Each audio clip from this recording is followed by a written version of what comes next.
وہ بہنیں جس کے ساتھ بھائی محبت کیا کرتے تھے، وہ ماں جس کے پاؤں کے نیچے جنت بتلایا گیا، اس کی خدمت کر کے جنت کمایا کرتا تھا، آج وہ ماں نہیں رہی، آج وہ بہن نہیں رہی، آج وہ والد وہ قبر کے اندر چلے گئے ہیں۔ میرے عزیز ساتھیوں، ہم بھی نوجوانی کے عالم میں ہیں، ہماری بھی زندگی گزر رہی ہے، ہم بھی بوڑھے ہوں گے، ہمیں در نبی پر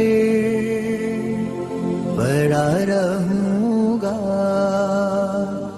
پڑے ہی رہنے سے کام ہوگا۔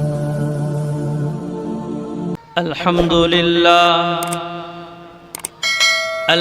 لله نحمده ونستعينه ونستغفره ونؤمن به ونتوكل عليه ونعوذ بالله من شرور أنفسنا ومن سيئات أعمالنا ونعوذ بالله من شرور أنفسنا ومن سيئات أعمالنا ونعوذ بالله من شرور أنفسنا ومن سيئات أعمالنا من يهده الله فلا مضل له ومن يضلله فلا هادي له ونشهد أن لا إله إلا الله وحده لا شريك له ونشهد أن سيدنا وحبيبنا وشفيعنا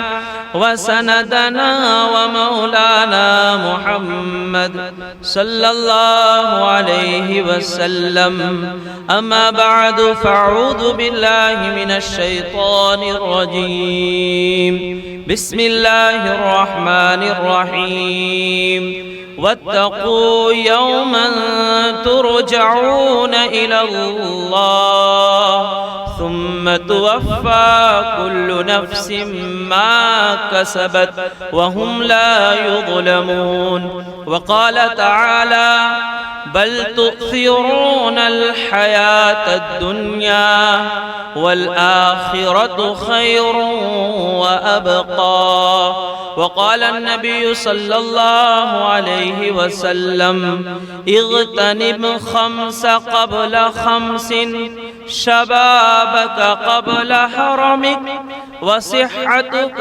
قبل سقمك وغناك قبل فقرك وفراغك قبل شغلك وحياتك قبل موتك وقال النبي صلى الله عليه وسلم الموت جسر يوصل الحبيب إلى الحبيب أو كما قال عليه الصلاة والتسليم صدق الله العظيم وصدق رسوله النبي الأمي الكريم ونحن على ذلك لمن الشاهدين والشاكرين والحمد لله رب العالمين۔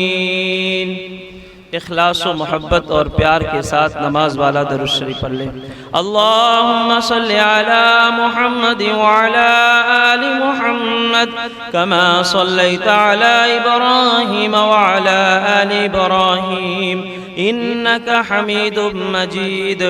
اللہم بارک علی محمد وعلی آل محمد کما بارکت علی ابراہیم وعلی آل ابراہیم انک حمید مجید۔ کون کہتا ہے کہ وہ مر گیا، کون کہتا ہے کہ وہ مر گیا، وہ تو در اصل اپنے گھر گیا۔ جاگنا ہے جاگ لے آسماں کے سائے تلے، جاگنا ہے جاگ لے آسماں کے سائے تلے، ورنہ حشر تک سونا پڑے گا مٹی کے سائے تلے۔ معزز و محترم سامعین ذی وقار اور میرے عزیز ساتھیوں، آپ میرے لیے نئے نہیں ہیں اور میں بھی آپ کے لیے نیا نہیں ہوں، شاید آپ کو اس بات کا علم ہے۔ اللہ تبارک و تعالی ہمارے مل بیٹھنے کو قبول فرمائے، اور جو بات کہی جائے اس پر ہمیں بھی اور تمام کو عمل کی توفیق نصیب فرمائے۔ اللہ پاک قرآن پاک میں ارشاد فرماتے ہیں وَاتَّقُوا يَوْمًا تُرْجَعُونَ إِلَى اللَّهِ، اس دن سے ڈرو جس دن اللہ کے سامنے پیشی ہوگی، اس دن سے ڈرو جس دن اللہ کے سامنے حاضری ہوگی، اس دن سے ڈرو جس دن اللہ کے سامنے تم موجود ہوگے۔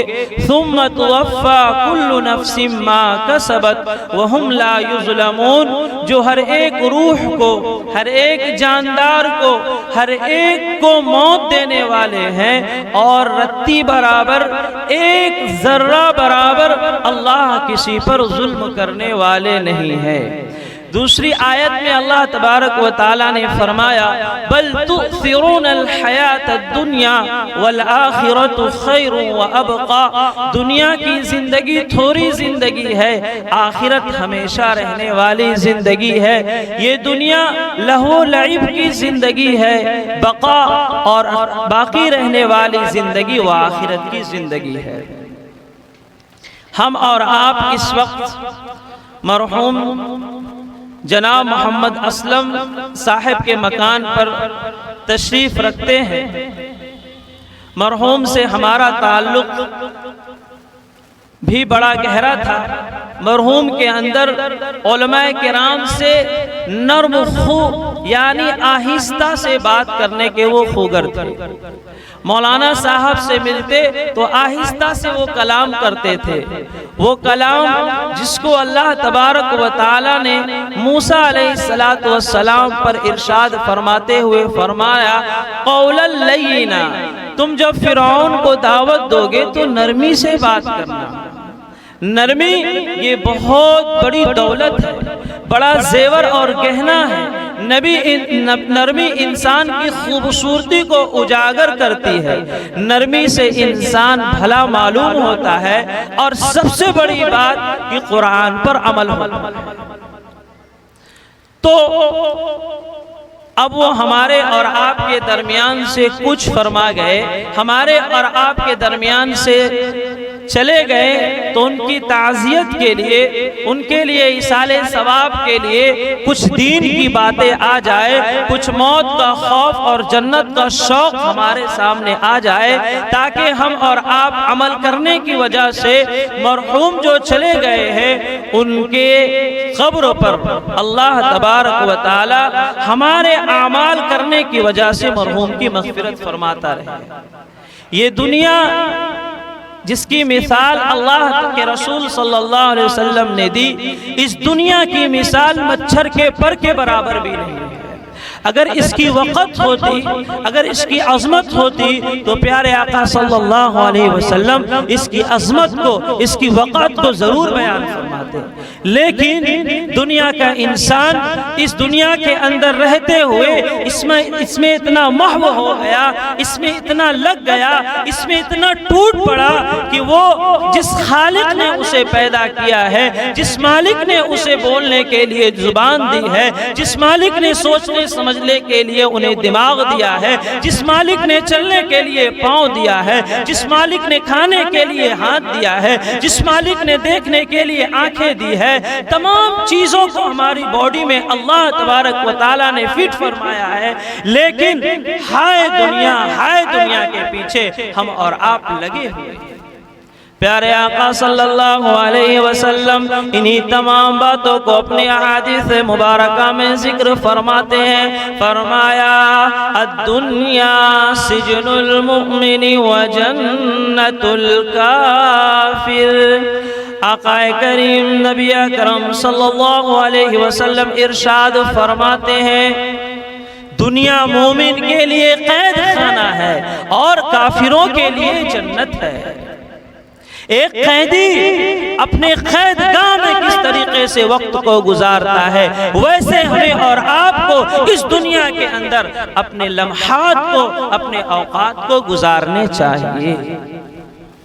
ہم آرام کے لیے نہیں بھیجے گئے ہیں، ہم امتحان کے لیے بھیجے گئے ہیں، ہم سیر کرنے کے لیے نہیں بھیجے گئے ہیں، ہم سجدے کرنے کے لیے بھیجے گئے ہیں۔ ہماری زندگی مرضی رب پر گزارنے والی ہونی چاہیے، شیطان کے طریقے سے ہٹی ہوئی ہونی چاہیے۔ یہ موت ایک عبرت ہے میرے بھائی، میرے عزیزوں، موت ایک عبرت ہے۔ فرمایا بزرگ نے موت نصیحت ہے۔ اگر موت نصیحت نہ ہوتی تو بہت سارے لوگ چلے گئے، اس کے بعد والے آ گئے، انہیں ڈر اور خوف ہوتا ہی نہیں، انہیں اپنی زندگی سدھارنے کا، سنوارنے کا موقع ہی نہیں ملتا۔ موت دیکھنے کے بعد، میت دیکھنے کے بعد، جس گھر سے جنازہ اٹھتا ہے اس کو دیکھنے کے بعد ہر ایک شخص کانپ جاتا ہے، اس کی روح کانپ جاتی ہے، اس کے دل کے اندر احساس ہوتا ہے کہ یہ جا رہا ہے، اب واپس کبھی نہیں آئے گا، یہ جا رہا ہے، اب کبھی واپس نہیں آئے گا۔ اس کے ساتھ کیا چیزیں گئی؟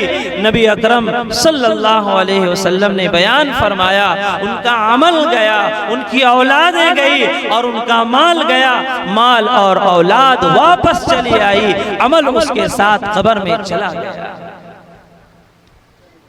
اسی کو نبی اکرم صلی اللہ علیہ وسلم نے بیان فرمایا، الکیس من دان نفسه وعلم لما بعد الموت واتبع نفسه هواها وتمنى على الله۔ کالی کمری والے، سنہری جالی والے، احمد مجتبی محمد مصطفیٰ صلی اللہ علیہ وسلم ارشاد فرماتے ہیں، تم دنیا کے اندر کسی انجینئر کو عقل مند سمجھ رہے ہو، تم دنیا کے اندر کسی وزراء کو عقل مند سمجھ رہے ہو، اللہ کے رسول نے فرمایا عقل مند وہ ہے جو مرنے سے پہلے مرنے کی تیاری کر لے۔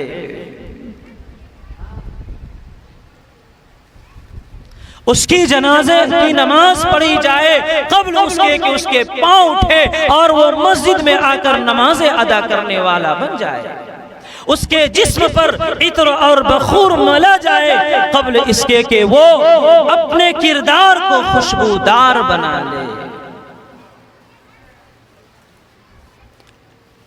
قبل اس کے کہ لوگ اسے نہلا دھلا کر قبرستان کی طرف لے جائے، وہ اپنے باطن کو بھی صاف کر لے، اپنے ظاہر کو بھی صاف کر لے۔ یہ ہے حقیقت۔ موت کو دیکھنے کے بعد انسان کے دل کے اندر جو عبرت پیدا ہونی چاہیے، اس کی میں حقیقت آپ کے سامنے ٹوٹے پھوٹے الفاظ میں بیان کر رہا ہوں، بتلا رہا ہوں۔ اللہ نے انسان کو، تخلیقات انسان کو پیدا کرنے کا مقصد سب کچھ قرآن میں بیان فرمایا، لیکن دنیا اتنی غرق کر چکی ہے ہمارے قلوب میں، دنیا اتنا رچ بس چکا ہے، اتنا ہم دنیا کے اندر تباہ و برباد ہو چکے ہیں، وقت نماز کا ہے، کاروبار میں اتنا دھیان دیے ہیں کہ نماز کا وقت چلا جائے، نیند ہے، نیند کا غلبہ اتنا ہے، فجر کا وقت نکل رہا ہے، لیکن الکیس من دان نفسہ، اسے اپنی موت پر ذرا بھی خبر نہیں کہ مجھے موت آنے والی ہے، موت آئے گی۔ موت گہوارے میں، جھولے میں سوتے ہوئے بچے کو بھی موت آتی ہے، بائک پر سوار ہوتے ہوئے بھی ایکسیڈنٹ ہو کر موت ہو جاتی ہے، کنویں میں ڈوب کر موت آ جاتی ہے، ارے رات میں سویا تھا، صبح نہیں اٹھ سکا، موت واقع ہو گئی۔ شام میں تو میرے ساتھ وہ چائے پینے کے لیے دکان پر پہنچا تھا اور صبح اس کا انتقال ہو گیا۔ یہ دنیا ہے میرے عزیز ساتھی، یہ دیکھنے کو یہ مناظر ہمارے اور آپ کے سامنے ملتا ہے۔ اللہ کے رسول صلی اللہ علیہ وسلم نے ارشاد فرمایا، پانچ چیزوں سے پہلے غنیمت جانو۔ پیارے آقا صلی اللہ علیہ وسلم ارشاد فرماتے ہیں، اغتنم خمس قبل خمس، پانچ چیزوں سے پہلے غنیمت جانو۔ شبابک قبل حرامک، پیارے آقا صلی اللہ علیہ وسلم نے فرمایا اپنی جوانی کو بڑھاپے سے پہلے غنیمت جانو۔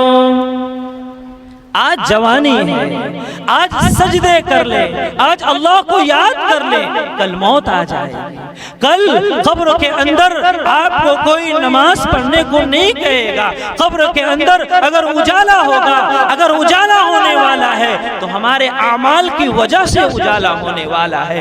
قبر کے اندر اللہ کے رسول صلی اللہ علیہ وسلم نے فرمایا جو عشاء کی نماز کے بعد سورہ تبارک الذی کی تلاوت کرتا ہے، ایک پرندہ جب وہ شخص قبر میں چلا جائے گا، ایک پرندہ اللہ تبارک و تعالی سے درخواست کرے گا، اور وہ پرندہ کیا ہوگا؟ وہ سورہ تبارک الذی ہوگا۔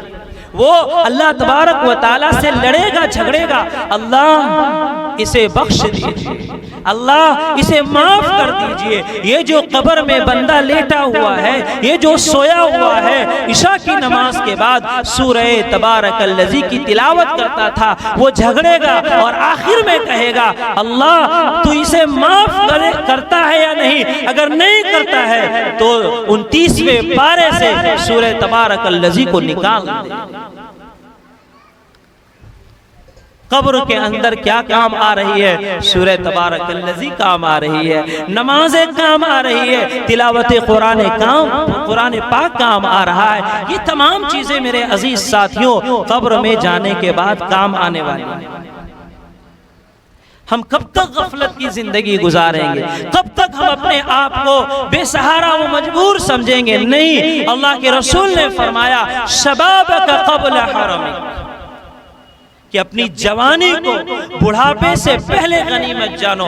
آگے اللہ کے رسول صلی اللہ علیہ وسلم ارشاد فرماتے ہیں صحتک قبل سقمک، اپنی صحت کو بیماری سے پہلے غنیمت جانو، اپنی صحت کو بیماری سے پہلے غنیمت جانو۔ اللہ نے صحت دی ہے، چلنے کے لیے طاقت دی ہے، اللہ نے پانی سے وضو کرنے کا ہمیں ایک ملکہ دیا ہے، ہمیں وضو کر سکتے ہیں، ایسی کوئی بیماری لاحق نہیں کی یہ پانی چھونے کی وجہ سے تمہیں ڈاکٹر منع کرے۔ اللہ تبارک و تعالیٰ نے صحیح سالم بنایا ہے، وضو کرنے کا ملکہ اللہ تبارک و تعالیٰ نے عطا فرمایا ہے۔ اسے یاد رکھے صحتک قبل سقمک،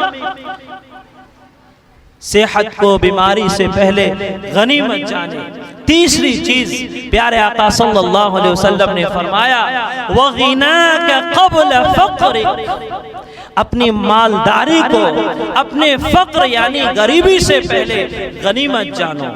مال بہت محبوب شے ہے، مال سے سب کو محبت ہے، مال سے ہر ایک انسان محبت کرتا ہے۔ ماں عائشہ صدیقہ رضی اللہ تعالیٰ عنہ فرماتی ہے کوئی فقیر دربار رسالت صلی اللہ علیہ وسلم میں آیا اور فقط 2 روٹیاں تھیں۔ اللہ کے رسول صلی اللہ علیہ وسلم نے فرمایا یا عائشہ، اے عائشہ اسے صدقہ کر دو۔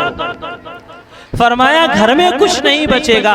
اللہ کے رسول نے فرمایا یہ جنت میں ذخیرہ بنے گا، یہ جمع ہو گیا، یہ پیٹ میں جا کر خرچ ہو جائے گا، یہ جمع ہو گیا۔ ہمارا مال اگر اللہ کے لیے لگتا ہے، ہمارا مال اگر یتیموں پر خرچ ہوتا ہے، ہمارا مال اگر مسجد میں لگتا ہے، ہمارا مال اگر مدرسے میں لگتا ہے، ہمارا مال غریبوں پر اگر خرچ کرتا ہے تو جان لیجئے، خوب جان لیجئے، مالداری کو غریبی سے پہلے غنیمت جانو۔ چوتھی چیز اللہ کے رسول صلی اللہ علیہ وسلم نے ارشاد فرمائی، اور خصوصاً آج کے اس دور کے اندر یہ چیزیں نوجوانوں کے لیے بڑی قابل غور کی چیز ہے، اس پر توجہ دینے کی چیز ہے۔ اللہ کے رسول نے فرمایا وَفَرَاغَكَ قَبْلَ شُغْلِكَ، اپنے فارغ وقت کو مشغولی سے پہلے غنیمت جانو۔ جو وقت اللہ تبارک و تعالیٰ نے آپ کے حصے میں، آپ کے دامن میں دے رکھا ہے، فارغ وقت اسے غنیمت جانو مشغولی سے پہلے۔ ورنہ بعض جگہوں پر یہ دیکھا گیا اتنی دوڑ دھوپ ہوتی ہے، اتنا کاروبار میں وہ منہمک ہوتے ہیں، بزنس کا اتنا پریشر ہوتا ہے اس کے سر پر کہ صحیح سے 5 وقت کی نماز ادا کرنا بھی ان کے لیے محال ہوتا ہے۔ فراغک قبل شغلک، اپنے فارغ وقت کو مشغولی سے پہلے غنیمت جانو۔ یہ موبائل کی دنیا، یہ انٹرنیٹ کی دنیا، یہ ٹیوٹر اور نہ جانے کیا کیا چیزیں موبائل کے اندر ایجاد کی ہوئی ہے، اس کی دنیا نے نوجوانوں کی ایک قوم کو، ایک کھیپ کو، ایک یارانے کو ایسا بگاڑ کر رکھا ہے کہ وہ سوئے گا ہی 2 بجے تو صبح اٹھ کر کیا فجر کی نماز کے لیے جائے گا، وہ کیا اپنی خبر کو بنائے گا۔ پیرنٹس، ان کے والدین بول بول کر اتنے عاجز آ گئے، لیکن موبائل کی لت اور موبائل کا چسکا اس کے ذہن و دماغوں کو، قلب کو اتنا مستغرق کر رکھا ہے، اتنا بگاڑ رکھا ہے کہ نہ والدین کی چلتی ہے، نہ اللہ کا خوف ہوتا ہے، نہ کسی دوشیزاؤں اور نہ محرم سے بات کرنے میں اسے ڈر محسوس ہوتا ہے، اسے جھجک محسوس ہوتا ہے۔ خوب یاد رکھیں، موسیٰ علیہ السلام کی قوم میں اللہ تبارک و تعالیٰ نے جو عذاب نازل کی، قرآن کہتا ہے فَأَرْسَلْنَا عَلَيْهِمُ الطُّوفَانَ وَالْجَرَادَ وَالْقُمَّلَ وَالضَّفَادِعَ وَالدَّمَ آیَاتٍ مُفَصَّلَاتٍ۔ قرآن پاک بیان کرتا ہے موسیٰ علیہ السلام کی قوم کو اللہ تبارک و تعالیٰ نے طوفان کے ذریعے ہلاک کیا، ٹڈی کے ذریعے ہلاک کیا، مینڈک کے ذریعے ہلاک کیا، جوؤں کے ذریعے ہلاک کیا۔ جب وہ کھانا کھانے بیٹھتے ان کے کھانوں میں مینڈک آ جاتا، جب وہ سونے کے لیے جاتے ان کے بستروں پر مینڈک آ جاتا، جب وہ مشروبات پانی پیتے تو ان کا پانی خون میں تبدیل ہو جاتا۔ تو کیا موسیٰ علیہ السلام کے وقت اللہ تھے؟ ابھی نعوذ باللہ اللہ نہیں ہے، اس وقت بھی اللہ ہے۔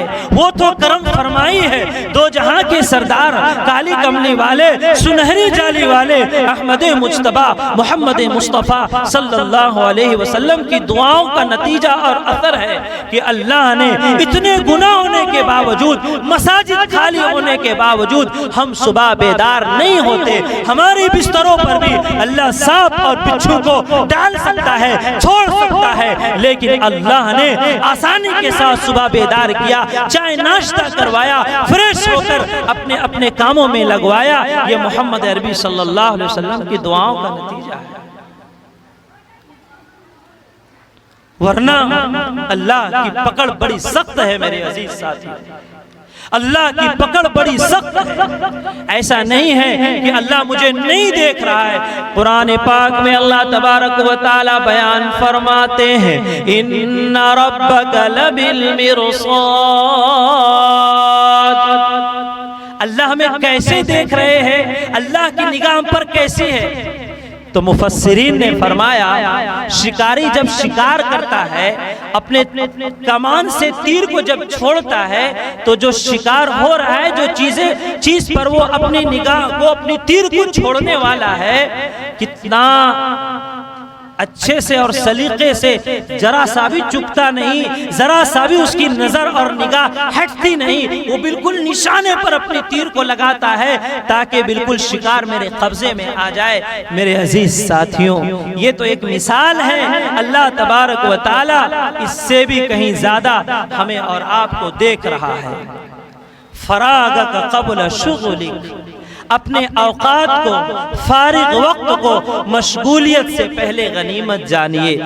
5ویں چیز پیارے آقا صلی اللہ علیہ وسلم ارشاد فرماتے ہیں حیاتک قبل موتک، اپنی زندگی کو غنیمت جانو موت سے پہلے، اپنی زندگی کو غنیمت جانو موت سے پہلے۔ بہت سارے جنازے ہم نے اپنے کاندھے پر اٹھا کر شہر خاموشہ کی جانب رواں دواں ہو کر منو مٹی میں ڈال کر، وہ باپ جسے سینے سے بیٹا لگایا کرتا تھا، وہ باپ جس کی دعائیں بیٹا لیا کرتا تھا، وہ بہنیں جس کے ساتھ بھائی محبت کیا کرتے تھے، وہ ماں جس کے پاؤں کے نیچے جنت بتلایا گیا، اس کی خدمت کر کے جنت کمایا کرتا تھا، آج وہ ماں نہیں رہی، آج وہ بہن نہیں رہی، آج وہ والد وہ قبر کے اندر چلے گئے ہیں۔ میرے عزیز ساتھیوں، ہم بھی نوجوانی کے عالم میں ہیں، ہماری بھی زندگی گزر رہی ہے، ہم بھی بوڑھے ہوں گے، ہمیں بھی میری اولاد شہر خاموشہ چھوڑ کر واپس چلی آئے۔ کیا یہ عبرت نہیں ہے؟ کیا یہ اللہ سے ڈرنے کا اور خوف کا مقام نہیں ہے؟ کیا اس بات پر ہمیں اور آپ کو مکمل طور پر توبہ اور رجوع الی اللہ کرنے کی ضرورت نہیں ہے؟ بہت ضرورت ہے اس وقت۔ اور خوب جان لیں یہ دنیا ہمیں کس طریقے سے ناموس رسالت سے، ناموس صحابہ سے، ناموس اولیاء کرام سے، ناموس بزرگان دین سے ایسے کھینچ رہی ہے، ایسی دوریاں اختیار کر رہی ہے، ہمیں پتہ بھی نہیں ہے غیر ہم پر کیسے حملہ آور ہو رہے ہیں، ہماری دوشیزاؤں کے سروں سے کیسے دوپٹہ چھینا جا رہا ہے۔ روزانہ اخباروں کی سرخیوں میں، یوٹیوب کی دنیا میں، ٹویٹر کی دنیا میں یہ تمام چیزیں آشکارا ہو کر ہمارے سامنے آ رہی ہے، لیکن پھر بھی لا الہ الا اللہ محمد رسول اللہ یہ کلمہ ہمیں قبر میں بھی کام آئے گا، یہ کلمہ مرتے وقت بھی کام آئے گا، یہ کلمہ ہمیں زندہ رہتے ہوئے بھی کام آئے گا۔ اللہ کے رسول صلی اللہ علیہ وسلم ارشاد فرماتے ہیں، من کان کلام آخر لا الہ الا اللہ دخل الجنہ۔ پیارے آقا صلی اللہ علیہ وسلم نے ارشاد فرمایا، جس شخص کا آخری بول یعنی وہ سکرات کی عالم میں ہو، وہ مرنے کی عالم میں ہو، وہ نزاع کی حالت میں ہو، اور اگر اس نے لا الہ الا اللہ محمد رسول اللہ اپنی زبان سے نکال دیا، نبی اکرم صلی اللہ علیہ وسلم فرماتے ہیں وہ بندہ جنت میں داخل ہوگا۔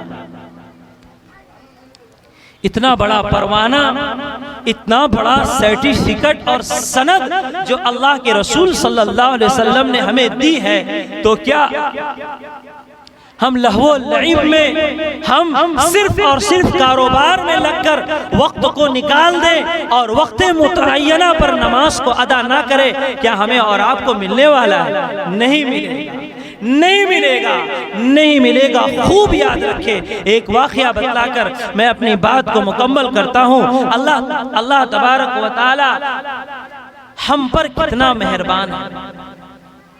حضرت ابو ہریرہ رضی اللہ تعالیٰ عنہ فرماتے ہیں کہ جب اللہ تبارک و تعالی حساب و کتاب کا منظر قائم فرمائیں گے تو اپنے گنہگار بندے کو، اپنے نیک بندوں کو ایک چادر ہوگی، اس چادر کے اندر اس بندے کو اللہ تبارک و تعالی بلائیں گے اور ان کو ان کی نیکیاں دکھلائیں گے، تو نے یہ عمل کیا، تو نے یہ عمل کیا، تو نے یہ عمل کیا۔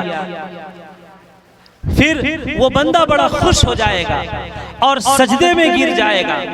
راوی حدیث حضرت ابو ہریرہ رضی اللہ تعالیٰ عنہ فرماتے ہیں پھر اللہ تبارک و تعالی اس کے گناہ کو گنوائیں گے، اس کا گناہ بڑھ جائے گا، اس کی نیکیاں کم ہو جائے گی، وہ رونے لگے گا، وہ رونے لگے گا، اللہ تبارک و تعالیٰ سے التجا کرنے لگے گا۔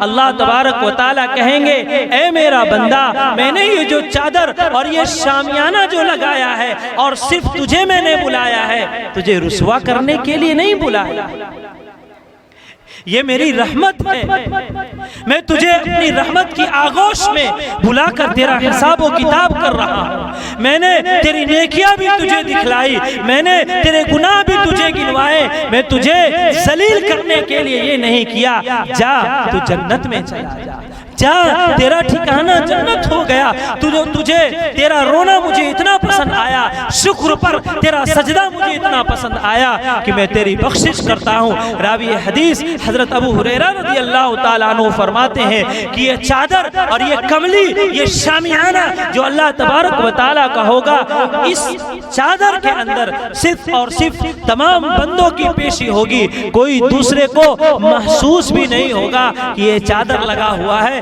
یہ شامیانہ لگا ہوا ہے، مجھے حساب کے لیے دینے جانا ہے۔ اللہ کی کرم فرمائی دے گی، اللہ ایسے چپکے سے بلائیں گے کہ کسی کو پتا بھی نہیں ہوگا۔ موسیٰ علیہ السلام کی قوم 40 سال سے ایک نافرمان تھا، وہ اللہ کا بڑا باغی تھا۔ انشاءاللہ مکمل کر دوں گا۔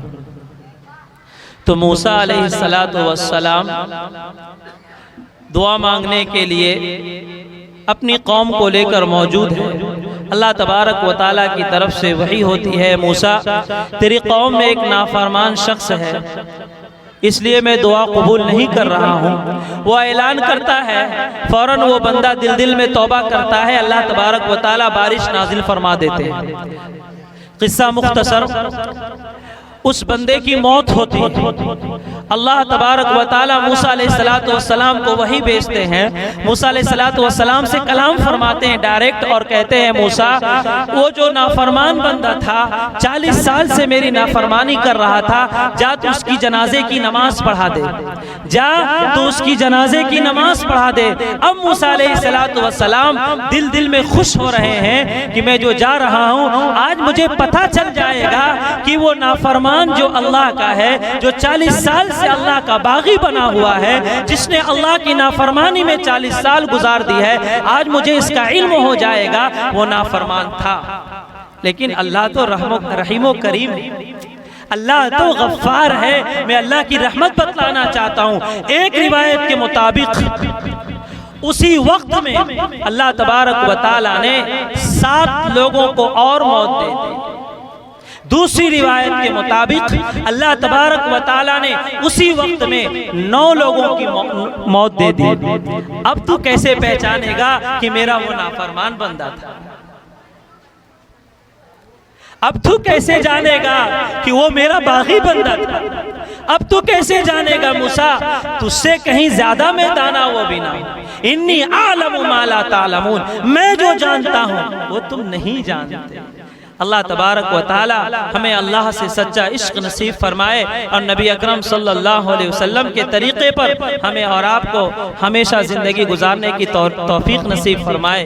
این دعا ازمن و از جملہ جہاں آمین بعد، و آخر دعوانا الحمدللہ رب العالمین۔